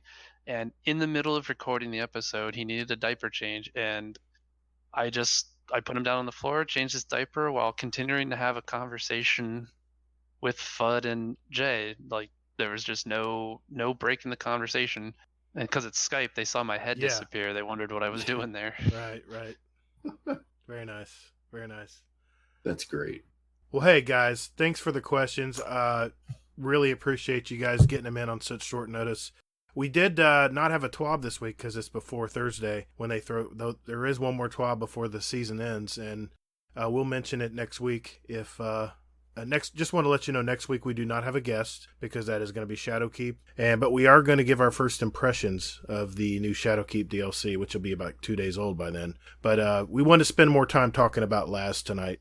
I'm fascinated by this science lawyer. We're going to roll right along here and go ahead and get on to our Spotify playlist. This is 2 songs each from each of us, including our guest. And it's just kind of a little sprinkling of what the 4 of us, I should say, like to listen to. And you can find this Spotify playlist. Look for Guardian Downcast on Spotify. And let me start with Lazzrich. So my 2 choices for y'all's playlist are Rather Be by Clean Bandit. Mm-hmm. They actually collaborate with a lot of vocalists. They do all the instrumentation and the electronics behind it, but I like the rhythms and beats they bring to their songs. And then my second choice is It Doesn't Matter Why by the Silver Sun Pickups, which is off their newest album. Oh, yeah. I liked their stuff like Panic Switch, so when I heard they had a new album out, I had to listen to it, and I'm a fan of that song, Doesn't Matter Why. Yeah, I can't wait to listen to those, especially that first one. You said the instrumental and electronics. That's all up my alley. So, Easy, what do you think, man? What do you got? my first one is Tame Impala. The less I know, the better. And what I was saying was watch the video on YouTube and let me know what you think. It's a little crazy, but it's good. And then my next one is an old throwback. I realize I need to bring more hip hop to the show, and it's Nas, The Message, off of his It Was Written album. Great song. Very nice. Hazel. So I was still feeling a little angsty, so I added Halsey Gasoline. Just a song whenever you're feeling pissed off, you just listen to it and you just, can relate to pretty much what she's saying.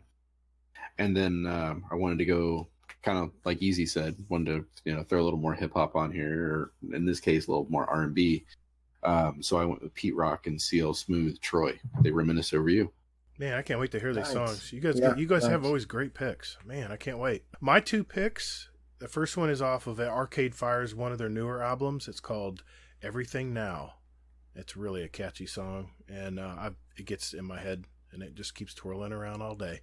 The other one is one my wife and I found out about when we first got married, and it's called City Headache by Scott Matthews. Anybody heard of Scott Matthews? He's a British singer. I have not. No. You're in for a treat. He's a kind of a folksy singer. So it'll be a little different than, our usual picks, but I think you guys will like it. But Sweet. Well, I think that's it, guys. I think we did it. Lazzrich. Hey, man, thanks for coming on tonight. I know it's been a long one tonight, and I know you're handling feeding duty there along with doing the podcast. We appreciate you hanging in there with us. Where can everybody contact you, man? So you can find me in a lot of the various Discords amongst the Destiny and gaming community here. On Twitter, you can find me as @TheLazzrich. And I also do control at Gamerscore Radio, so you can reach out to the podcast I co-host with Jay, aka Gear Dad, that way. And go throw a follow at G. Oh no, I don't remember their actual at tags, but GSR is only intern and GSR intern 2.0, just to see what those two. I don't even know if I should give them official titles or anything. God, I just. Does that make 3 interns now? Wait, there's a third one? Oh, I thought there was a third. I put out one last week about GSR intern. So there's 2 more. Oh crap! Wow. Oh jeez, our payroll's gonna be through the freaking roof this month. Oh man, well thanks again, man. I appreciate it. Yeah, Thanks thank for you, having me Laz. on. Yeah. Hazel, what about you, man? Hazelnut everywhere. HAZELNT and the Hazelnut on Twitter. Easy? I am Easy Pooty on Xbox. I am BDGO210 on PS4, and I am VasoVA22 on Twitter. Excellent. I am at Todd the Gator on Twitter. I'm sorry, at Todd the Gator on the Twitter. You can also find me on YouTube, PS4, and Steam. GATR_ and GATR space GDC on Xbox. You can find us on iTunes, Spotify, Google Play, Podbean, Stitcher. Geez, anywhere you can get a podcast these days. I think we're there. And coming soon, we'll be doing some streaming on a YouTube channel or Twitch. We haven't decided yet, but we do plan on doing that. You can also reach us by email at guardiandowncast@gmail.com. You can do that to get questions into the show as well. We also have a Discord, a very lively Discord, I should say. Just search for Guardian Downcast, and I'll post a permanent link in the show notes as well. Thank you all so very much for listening. And later, Guardian. Good night. Have a good one, guys. Toddles.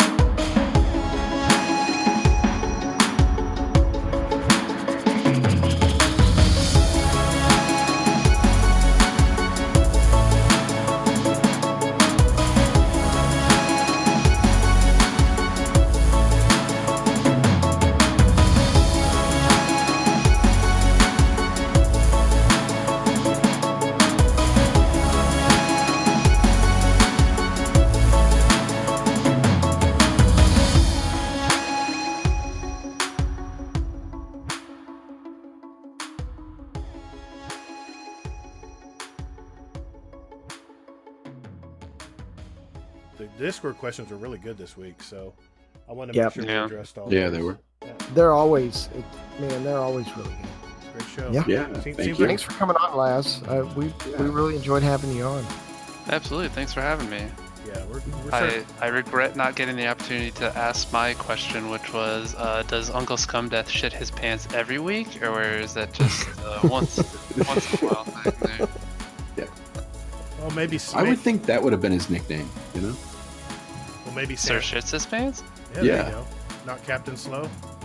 Right. Well, maybe Santa Claus will put that in the end credits.